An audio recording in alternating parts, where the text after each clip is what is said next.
Sweet smile on your face and please have some water. Thank you so much for joining, Masters. Now, without any delay, let's go into our book, an adventure book, Celestine Prophecy, with full of insights to learn, to connect. So today we are going to the fourth insight, the struggle for power. So in the last session, we have completed third insight, and in the Vincent Gardens in the forest. So then James and Will, they started their journey back. They started the journey again forward. So today, so both Will and James traveled from Vincent, riding different directions, as though Will were looking for something he could not find. So as we know that Will is in search of ninth insight. So he got already all the eight insights, and now he is in search of ninth insight. So maybe he might be searching for that. So he's going in different directions, and they had spent the night at a small inn. So now, after traveling hard for second day in a row, James was ready to complain. So he got exhausted with this journey. But looking at Will's concentration on driving, he kept quiet. So after several hours, Will stopped the jeep and told him, "We need to talk." So Will know everything about the thoughts and everything. So he thought to have a conversation with James. So he started to talk with James. "Do you remember that I told you the insights had to be discovered one at a time?" So he had asked James. So James said, "Yes, one at a time." So Will said, "Finding the third insight was easy. All we have to do was to visit Vincente, but from now on, running across the other insights may be much more difficult. Coincidences will occur regularly, but you have to notice them. Do you understand?" So James said yes, and told that he will keep what he said in mind. So they reached to the place called Andes. Ahead, as the road was bent, they could see a narrow crossroads. On one side, near a wide frame store and gas station, a vehicle was parked with the hood open. Tools lay on a cloth covering the fender. As they drove past, a blond man walked out of the store and glanced at them briefly. He was round-faced and wore dark-rimmed glasses. So when James looked at that man, he reminded his friend who met 5 years back.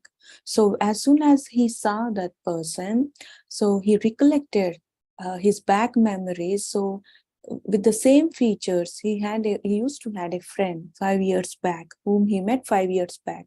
So James shared his thoughts to Will and decided to help that person, as he looks like non-local. So when they both went to that man introduced himself as Chris Reno. He teaches psychology in Brazil. He is in Peru to seek information about manuscript. So he lost his car water pump, so he was trying to fix that. So James hesitated for a moment, unsure how much he should trust him, because from his past experiences, and finally said, "We are here for the same reason." So Will said to that person, to the Chris, that me and Will, we are here for the same reason. We are finding the insights. So Chris showed a deep interest on manuscript and was asking for copies if James had any. So before James could reply, Will walked out of the building to confirm about the stay with owner. So when James was about to give reply, then Will, he was not in that conversation. He went out into the building to confirm, to stay, they have to stay there all night. So when owner of that building agreed, all three decided to share accommodation. So anyway, Chris thought that he has to wait for new pump to be delivered tomorrow. water pump. They arranged their tents close to each other's. So Will had finished with the tent and had walked up to check on dinner. So Will, he has prepared everything. So and these two both, and James and Will are going to share one tent, and Chris is another. So Chris, James remember that about Will's words to connect with the coincidences. So coincidences may happen now regularly. You have to connect with that. Now, James, in his mind, he was thinking maybe this Chris meeting him, and he is just like resembling like his friend. Maybe this is one of the coincidence. So he said, and he started conversation with the Chris. And Chris started to discuss about insights and about manuscript with James. So Chris said he had seen the first and second insight. And Chris said, I will tell you something. I will tell you something. So Chris said to James, I will tell you something. I think it is all happening just as manuscript says. We are changing our worldview. I can see it in psychology, because he teaches in psychology. He's a master, he's a lecturer, so he's in psychology. He is now noticing everything, that is whatever is happening in the it is in the manuscript. And James looked at him puzzled. He couldn't understand. Then Chris smiled and started to explain. My field is conflict, looking at why humans treat each other so violently. We have always known that this violence comes from the urge humans feel to control and dominate one another. But only recently have we studied this phenomenon from the inside, from the point of view of the individual's consciousness. We have asked what happens inside a human being that makes him want to control someone else. We have found that when an individual walks up to another person and engages in a conversation, which happens billions of times each day in the world, one of two things can happen. That individual can come away feeling strong or feeling weak, depending on what occurs in the interaction. Now, this line, I will repeat, masters, just think about it. If we definitely have experienced this. The individual can come away feeling strong or feeling weak, depending on what occurs in the interaction. He added, we humans always seem to take a manipulative posture, no matter what the particulars of the situation or the subject matter. We prepare ourselves to say whatever we must in order to prevail in the conversation. Each of us seeks to find some way to control and thus to remain on top in the encounter. If we are successful, if our viewpoint prevails, then rather than feel weak, we receive a psychological boost.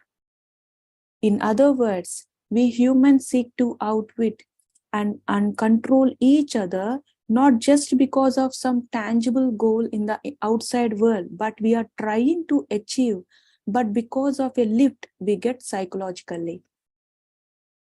Then he meant that when a conversation, Chris is trying to say that when a conversation happens, it's not that we are trying to prove something, but on the outside world, but we are trying to prove ourselves as I am whatever I'm saying. So you have to trust it. So we are forcing others. So this is the reason. So he started to continue. This is the reason we see so many irrational conflicts in the world, both at the individual level and at the level of nations. The consensus in my field is that this whole matter is now emerging into public consciousness. We humans are realizing how much we manipulate each other, and consequently, we are re-evaluating our motivations. We are looking for another way to interact. I think this re-evaluation will be part of the new worldview that the manuscript speaks of. their conversation. This is the deepest conversation. So Chris is saying everything about what he studied, and maybe he's connecting to manuscript. So their conversation was interrupted as Will walked up. They are ready to serve us. So Will said as he checked with the owner. So he said they are ready to serve us dinner. So then all they hurried up the path and into the basement level of the building, the family's living quarters. So they walked through the living room and into the dining area. So on the table was a hot meal of stew, vegetables, and salad. So this is the owner. So sit down, sit down. The proprietor was saying in English, pulling out chairs and rushing about. So behind him, behind the owner, the proprietor, stood an older woman, apparently his wife, and a teenage girl of about 15, his daughter. So later one drama goes on in between these family members. So what is the drama and how it is going to connect with the fourth insight, we will look into that next section, masters. So at present now think about what Chris has stated now about winning the argument. So this what Patricia always says, so we should not react. So in the react, we add so many emotions with our words, the thoughts, and it is not like important to win a conversation. More than that, it's like a each conversation that like the conversation we do with others is to build energy for both, not for one. So don't force others. We should not force even teaching, like even spreading meditation. Two could be a family members or others, should not force them. So try to make them understand what meditation meant and what's the right way of having food. So this is what in every situation that better look at ourselves. So what am I taking energy from them, or am I giving, or we are sharing? So this is what consciousness is. So consciousness and being aware of our talk, of our words. So thank you so much. If at all you want to share anything, can unmute yourself, masters. Thank you for the messages.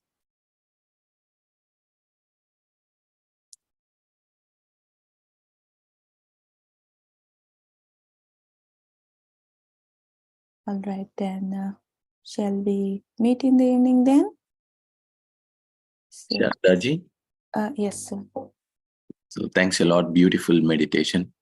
Thank you, sir. And the storyline as well. It gets more and more interesting as we move to understand the dynamics between people, and particularly about winning an argument. That what came to me now as you were saying, one of the things that we can notice in our speech is the word no. In our conversations with people, the more we are using no, we are trying to draw the energy from, let's say, in the conversation. So trying to win the argument. So we have to be very conscious about the words, and very immediately, the more we become aware of the words and then avoid using the word no, then we basically are not trying to win the argument, but there is a harmonious conversation. Exactly. Very true, sir. Thank you. Thank you so much. Thank you.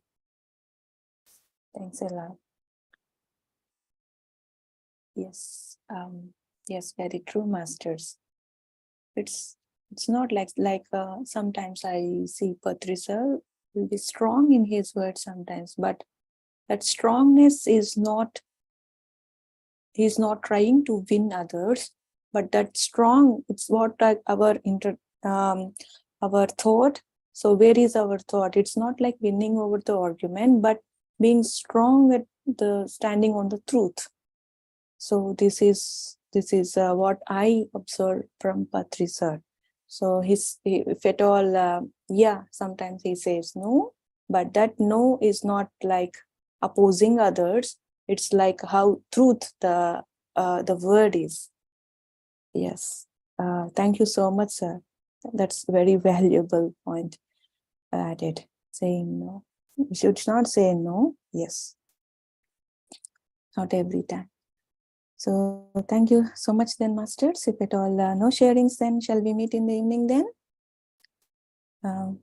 So let us be aware of all the insights. Let us connect all the insights with our what to say, attitude, or with our daily life situations. So thank you so much then. See you all. Namaste. Have a great time. Shall we end the session, sir? If it all no announcements. Yes, madam. Yeah. Yes. Thank you, sir.